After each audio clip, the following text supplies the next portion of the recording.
ये युद्ध केवल अंगराज और मगध नरेश के मध्य नहीं, ये युद्ध अंग की प्रजा का, उनके भीतर छिपे भय से भी है।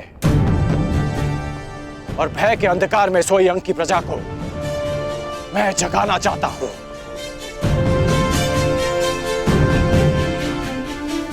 इसलिए आपसे वचन चाहिए कि जब तक मैं ना कहूं, आप अपना धनुष नहीं उठाएंगे। मेरा आशीष है कर्ण, विजयी वही हो जो अधिक श्रेष्ठ हो।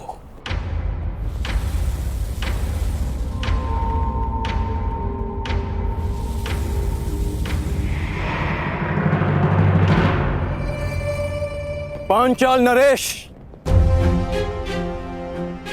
प्रणाम स्वीकार करें।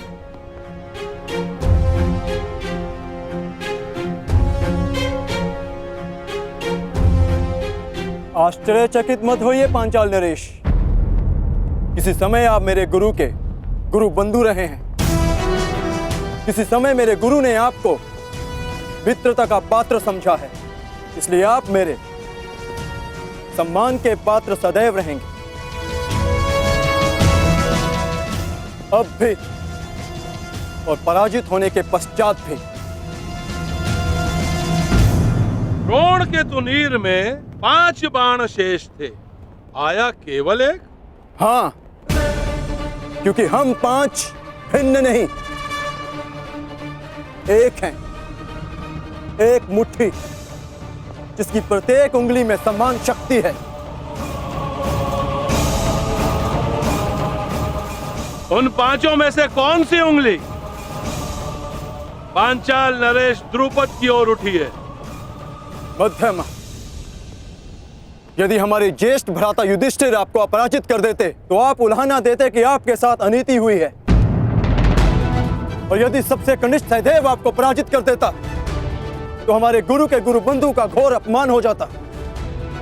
इसलिए हम 5 में से मध्य क्रम का पुत्र आपको युद्ध की चुनौती देता है।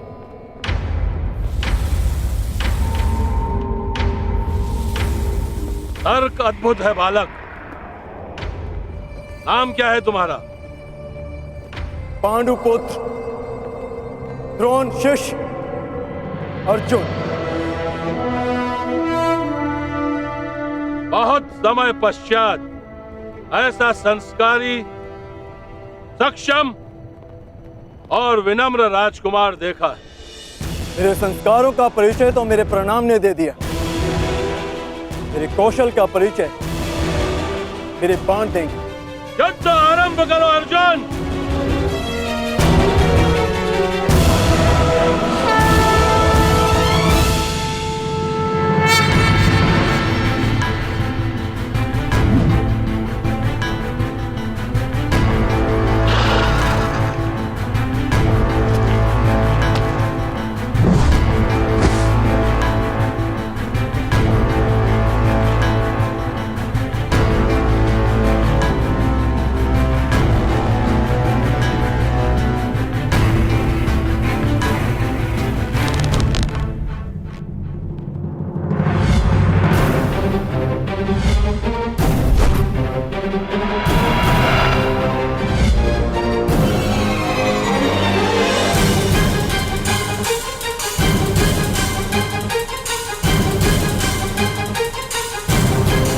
बस एक महाअस्त्र और इस बालक की ललकार के साथ साथ अंग की हराशा भी समाप्त।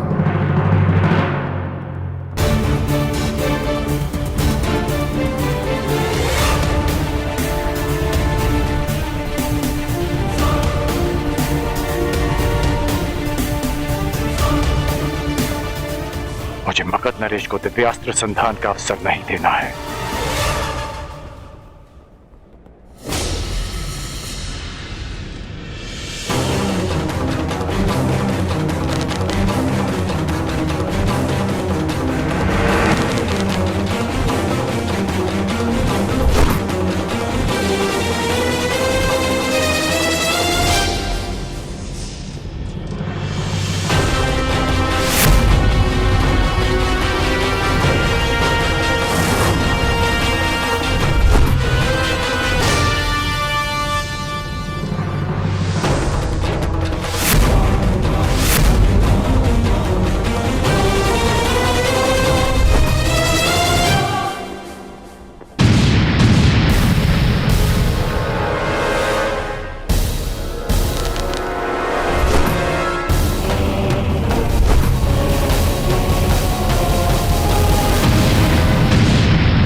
आज तक मैंने ऐसा धनुर्धारी नहीं देखा। निश्चित रूप से इसकी गति पवन को भी पराजित कर दे।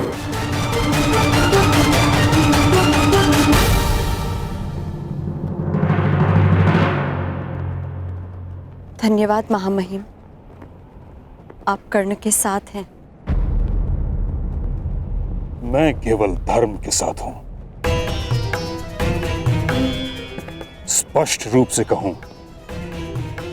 तो हस्तिनापुर के साथ हूं। यही तो आश्चर्य है महामहिम कि ये धर्म केवल हस्तिनापुर के विशाल महलों तक क्यों रहता है। ये धर्म कभी चलकर हम सूतों की कुटिया तक क्यों नहीं आता।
अद्भुत, अद्भुत वीर।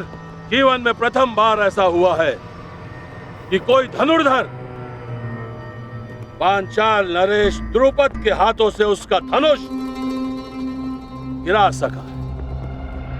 अब बार बार इस अनुभव के लिए तैयार रहें पांचाल नरेश।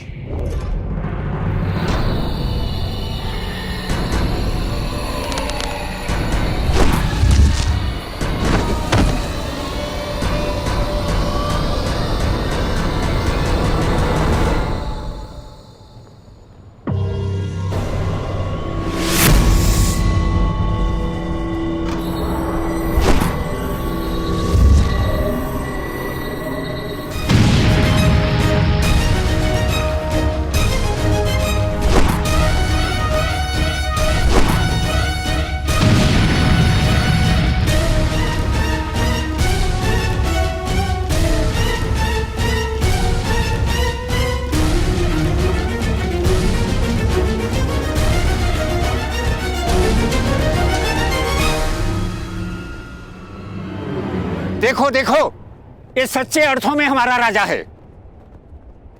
हमारे लिए, प्रजा के लिए, अंग देश के लिए जरासंध से युद्ध कर रहा है। देखो, इन्हें इस प्रकार बाहर नहीं आना चाहिए। जरासंध इनका प्रयोग करेगा। अब अवसर आ गया है कर्ण, जिनके लिए तुम मुझे पराजित करना चाहते हो। अब यही लोग तुम्हारी पराजय का कारण बनेंगे।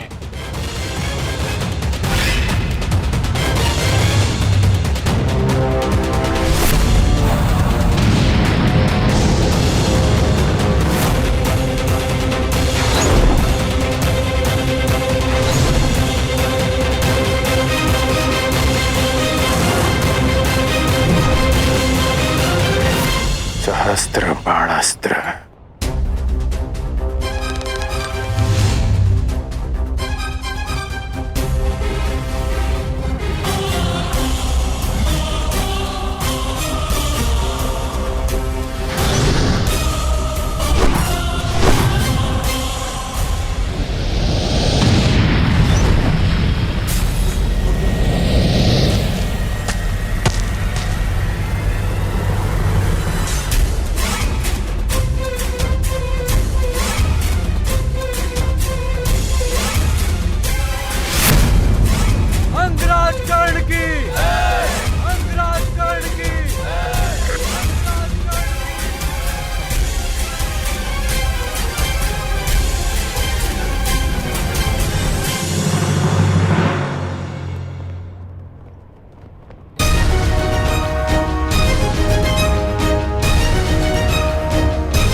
असंभव।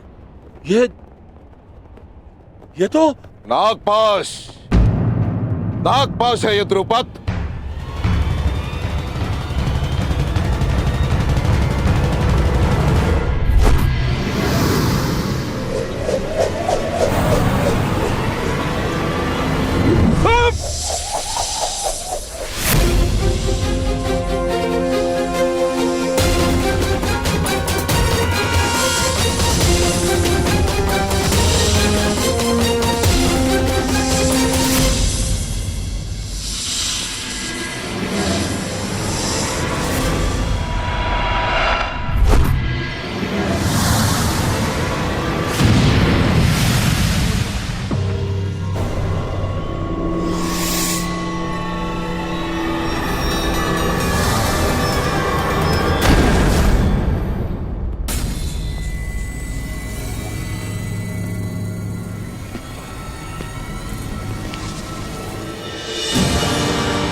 दक्षिणा स्वीकार करें गुरुदेव।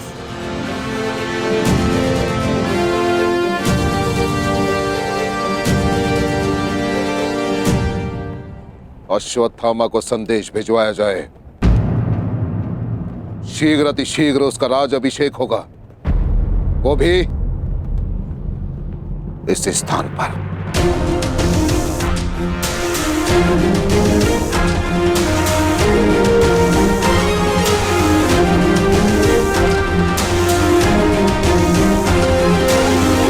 तूने जरासंध को नहीं, आज एक चींटी ने गज को ललकारा है। कर्ण, गजराज को।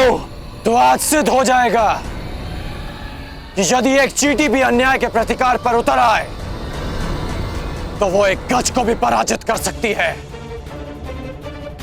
जरासंध आक्रामक हो रहा है, अवसर मिलते ही दिव्यास्त्र संधान करेगा। कर्ण, अपनी पूरी शक्ति लगा दो। एक बार जरासंध के क्रोध का ज्वर उठा तो उसका सामना नहीं कर पाओगे तुम। बहुत हुआ अंगराज, बहुत देख लिया बच्चे का खेल। अब तुम्हारा खेल मैं समाप्त कर दूंगा।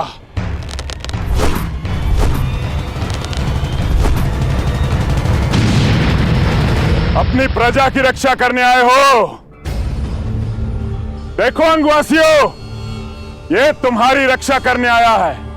अरे जो अपने अनुज की रक्षा ना कर सका, वो तुम सहस्त्र अंगवासियों की रक्षा क्या करेगा? नहीं कर्ण, क्रोधित मत हो। क्रोध में आओगे तो एकाग्रता खो दोगे। क्रोध करने की भूल मत करना। नहीं महामहिम, कर्ण को उकसाने की भूल तो मगध नरेश कर रहे हैं। कर्ण की सबसे बड़ी शक्ति उसका क्रोध ही है।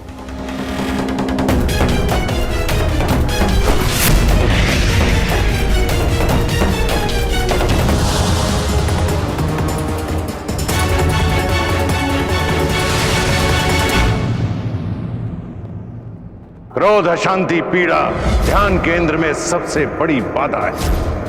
अपने क्रोध को, अपनी अशांति को, अपनी पीड़ा को शस्त्र बनाकर इसका उपयोग करो। कर्ण, उपयोग करो।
कर्ण, जरासंध को भूषाई किया तूने।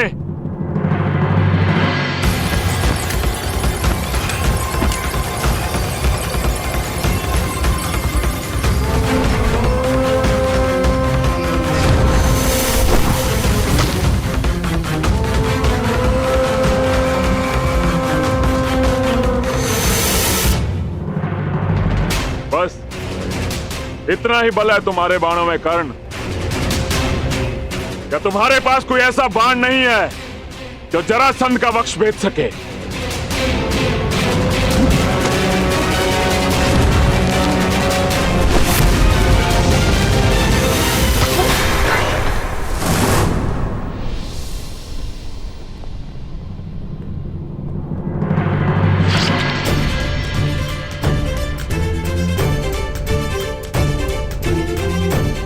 परिचय मिल गया मगध नरेश, उस बाण का जो तुम्हारी छाती भेद सकता है,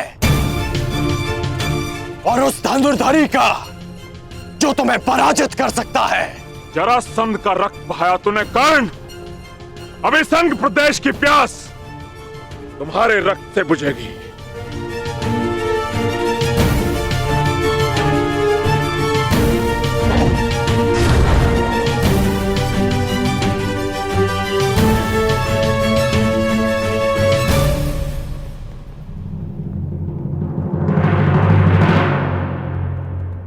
आपकी इच्छा आज अधूरी रह जाएगी मगध नरेश। सूर्यास्त हुआ, इसलिए नियम अनुसार आज का युद्ध यहीं संपन्न होता है। घायल सिंह किसी नियम को नहीं मानता कर्ण। अब यह युद्ध तब तक संपन्न नहीं होगा जब तक हम दोनों में से कोई एक जीवित है।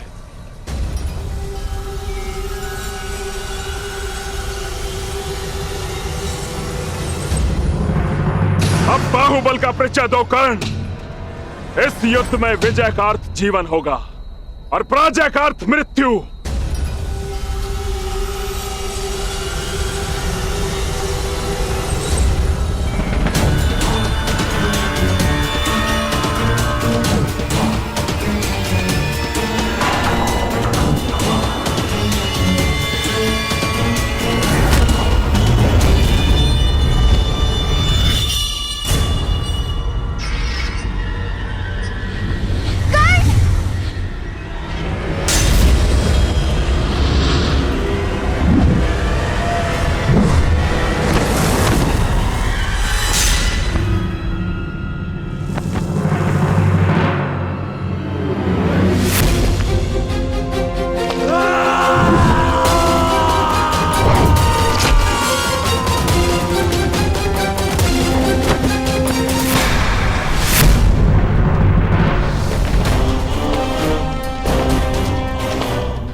कब तक चलेगा महामहिम? जब तक दोनों में से कोई एक वीर गति को प्राप्त नहीं हो जाता। या फिर अपनी पराजय स्वीकार नहीं कर लेता।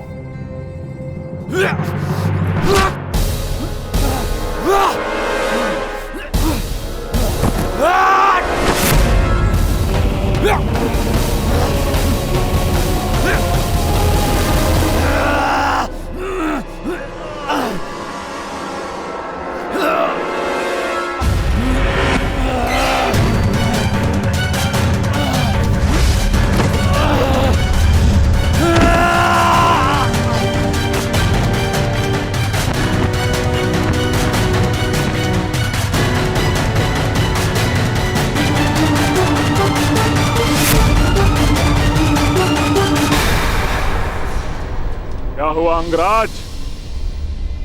हो गया तुम्हारे बल का अंत? नहीं मगधराज, अभी तो प्रारंभ हुआ है।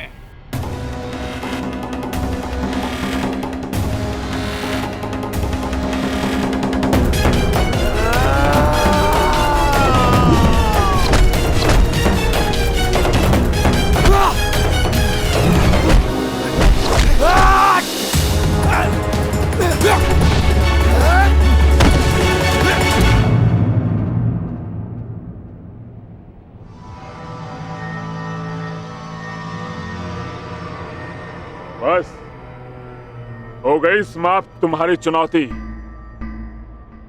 उठो या ना उठो, मृत्यु तुम्हारी निश्चित है। मृत्यु तो सबको आनी है मगधराज, परंतु मैं उठूंगा, क्योंकि मेरी इच्छा है कि संसार के प्रत्येक अन्यायों का नाश हो। जरासंध देखना कि दलितों के उठने का युग आ गया है और उनके जागने का समय आ गया है।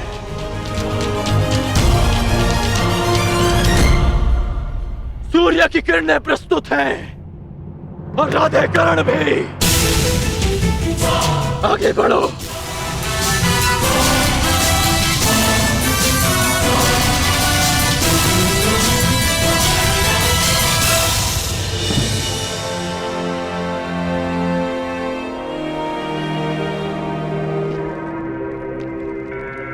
रुक जाओ द्रुपद।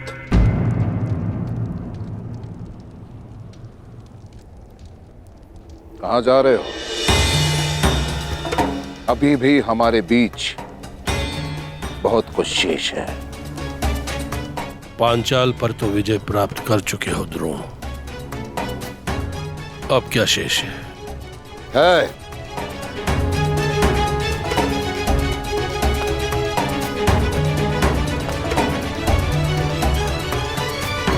तुम्हारा अहंकार, उस पर विजय पाना शेष है, जिसे मैं पाकर रहूंगा। यदि तुम्हारे शब्दों में कहूं तो मित्रता बराबर वालों से की जाती है, बराबर वालों से। यही कहा था ना तुमने उस रात सभा में जब मैं तुमसे सहायता मांगने आया था, और तुम्हारे यही शब्द वर्षों से मेरे कानों में तीर की भांति चुभ रहे हैं, बराबर वालों से।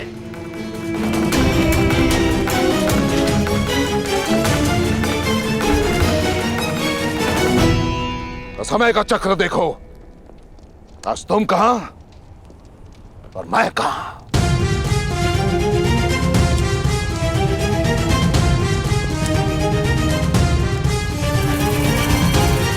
आज मैं एक राजा का पिता हूं,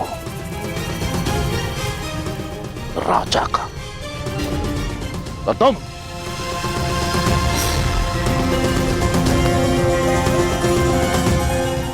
कुछ भी नहीं द्रुपद। इसलिए मैं भारद्वाज पुत्र द्रोण, हस्तिनापुर राजगुरु द्रोण, पांचाल का आधा राज्य द्रुपद को दान में देता हूं। उस द्रुपद को जिसे मैंने कभी अपना मित्र माना था।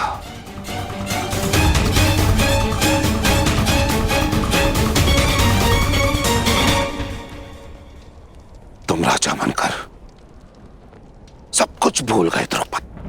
हमारी मित्रता, हमारे वचन, परंतु इस द्रोण को वो सारे वचन स्मरण है। प्रत्येक वस्तु आधी आधी बांटेंगे। ये दान पाकर प्रसन्न तो होना द्रौपद। मैंने अपना जीता हुआ आधा राज तुमसे बांटा द्रौपद। अब तुम उस अपमान के दंश को भी भोगोगे जिसका आधा मैं कई वर्षों से भोगता आया। अपने इस आधे पांचाल का आनंद उठाओ पांचाल नरेश। ना ना ना ना,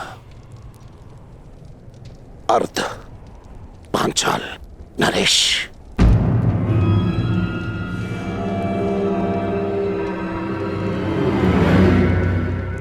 बोलो हस्तिनापुर की, हस्तिनापुर की, हस्तिनापुर की, हस्तिनापुर की, हस्तिनापुर की।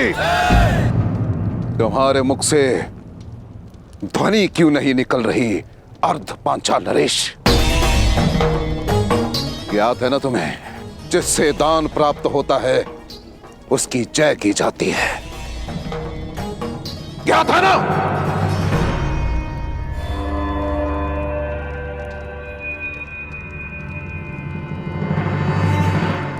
हस्तिनापुर की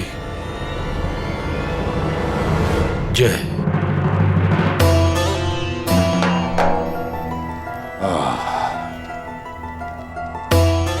उत्तम,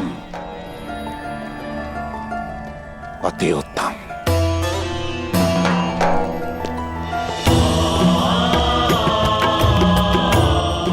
मेरी गुरु दक्षिणा पूर्ण हुई।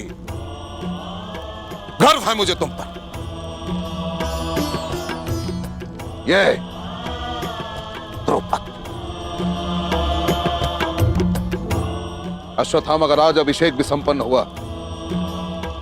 हमें शीघ्रता से हस्तिनापुर के लिए प्रस्थान करना होगा, क्योंकि वहां एक और युवराज अभिषेक शेष है।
बस कीजिए महामहिम।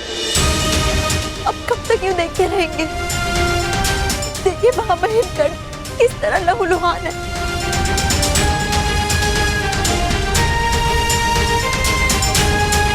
महामहिम, आपको हस्तक्षेप करना होगा, आपको ये युद्ध रोकना होगा। महामहिम, रक्षा कीजिए कर्ण की।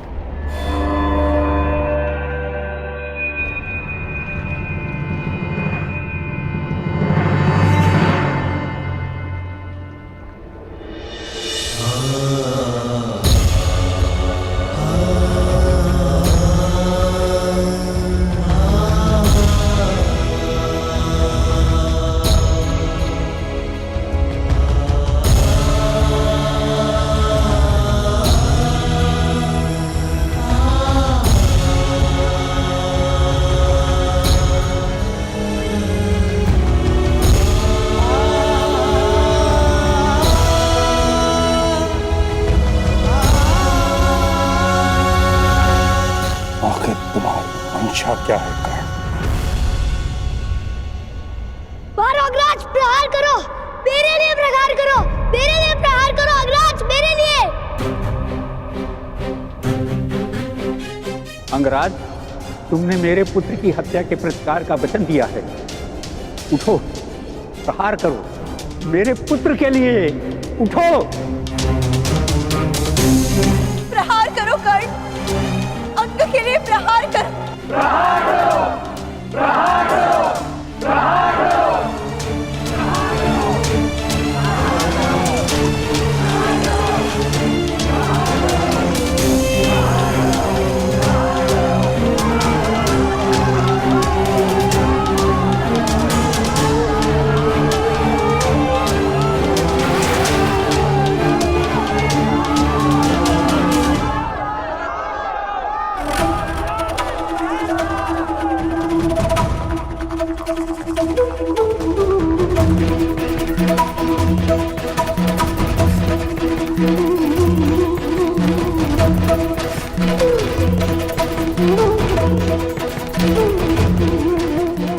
मैं अपना पहला युद्ध जीत गया मगधनरेश।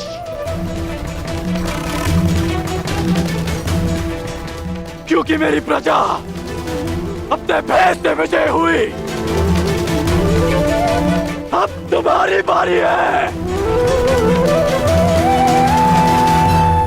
जब कभी भी पराजय सामने खड़ी हो तो स्मरण रखना कि तुम्हें स्वयं के लिए नहीं, अपनी माता के लिए विजय करनी है, अपने कुल के उत्थान के लिए जीतना है, समाज के परिवर्तन के लिए जीतना है।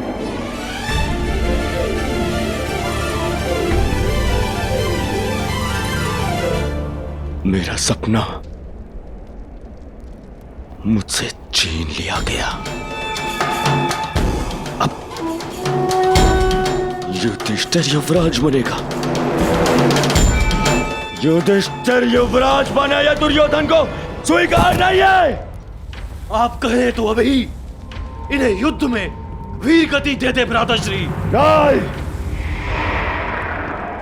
अब साम दाम दंड भेद सबका प्रयोग होगा। केवल बल का नहीं, छल का प्रयोग होगा। हमारे हस्तिनापुर के लिए प्रस्थान से पूर्व दो संदेश तैयार करेंगे।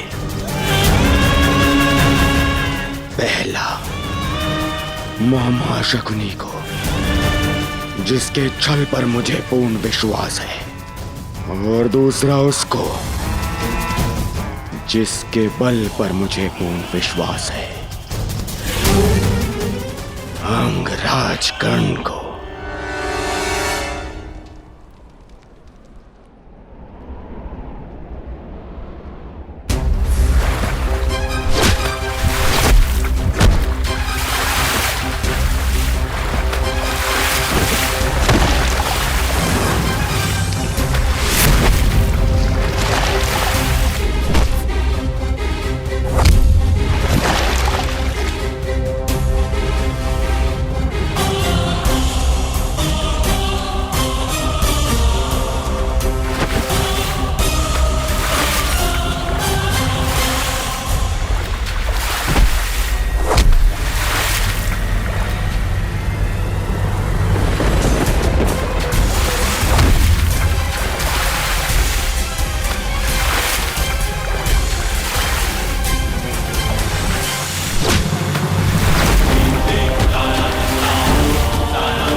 ये प्रहार तुम पर नहीं मगधराज, उस व्यवस्था पर है जो जाति और कुल का भेदभाव करती है और शक्तिहीन का शोषण करती है।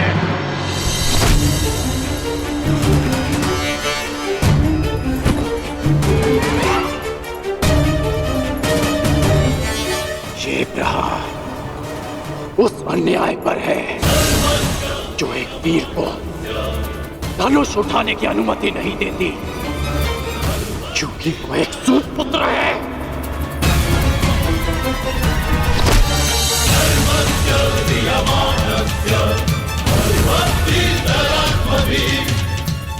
और ये प्रहार उस अनीति पर है जो एक सूत बालक के कंठ में पिघला हुआ स्वर्ण भर देती है, क्योंकि उसने वेद पाठ करने का साहस किया।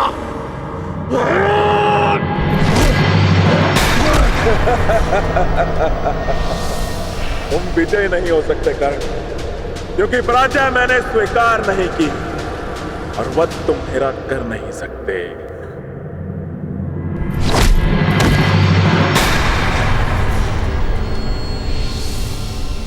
महाबलियों का सबसे बड़ा दुर्भाग्य होता है कि उनकी दुर्बलता सबको ज्ञात होती है। मैं जानता हूं आप जरासंध हैं। जरा ने आपके शरीर की संधि की है, इसलिए आपको मारा नहीं जा सकता, बस चीरा जा सकता है।